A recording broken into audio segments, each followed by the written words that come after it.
செல்லம் நீயே என் பரிசு தான் செல்லம்.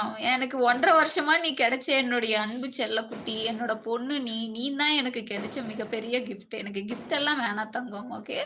ம். இந்த அம்மாவோட கிஃப்ட்ன்னா நான் இப்படி தான் உனக்கு குடுக்க முடியும். ம். ஓகே.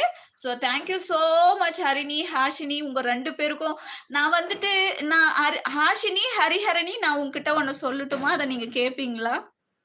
நான் உன்கிட்ட ஒரு ரெக்வெஸ்ட் பண்றேன் கேட்கிறீங்களா 2 பேரும்?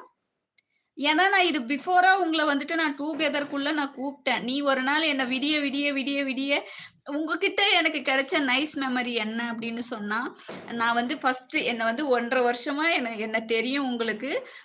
நான் வந்து உங்கள என்னோட பொண்ணா நான் அக்செப்ட் பண்ணிட்டு, நீங்க வந்துட்டு என்ன வந்து ஒவ்வொரு நாளும் என்ன வந்துட்டு ஃபாலோ பண்ணி, நான் உன்னெல்லாம் பையன்னு தான் நெனச்சேன். ஏன்னா, என்ன வாண்டடா நீங்க வந்துட்டு என்ன கிஸ் கேட்பீங்க, முத்தம் குடுக்க சொல்லுவீங்க, என்ன கொஞ்சுங்கன்னு சொல்லுவீங்க. அப்ப வந்து நான் பையன் தான் இருப்பானோன்னு சொல்லிட்டு நான் பயந்துட்டேன். ஏன்னா, என்னோட லைவ விடிய விடிய உட்காந்துட்டு பார்த்துட்டு, டேட்டா காலி ஆயிடுச்சு. உங்களுக்காக நான் லைவ் போடுறேன். வருவீங்களா? நான் வந்து பால்கோவா வாங்கி வச்சிருக்கேன். உங்களுக்கு பால்கோவானா ரொம்ப பிடிக்கும் மம்மி. ஸோ வாங்க, உள்ள வாங்கன்னு சொல்லி என்ன கூப்பிட்டீங்க. நான் சர்ப்ரைஸா இது ஆம்பள பையன் தான் இருக்கும். போனா பார்க்கலாம். இல்லைன்னா பிளாக் அடிச்சு விட்டுறலாம் அப்படின்னு தான் நான் இருந்தேன். ஆனா, உள்ள தொறந்து பார்த்த உடனே உங்களுடைய அந்த கியூட்டான அந்த ஸ்மைலு, அதுக்கப்புறம் எனக்கு அந்த பால்கோவா ஊட்டி விட்ட அந்த விஷயத்த நான் மறக்கவே மாட்டேன் என்னோட வாழ்நாள்ல. ஏன்னா, என்ன வந்துட்டு இவ்ளோ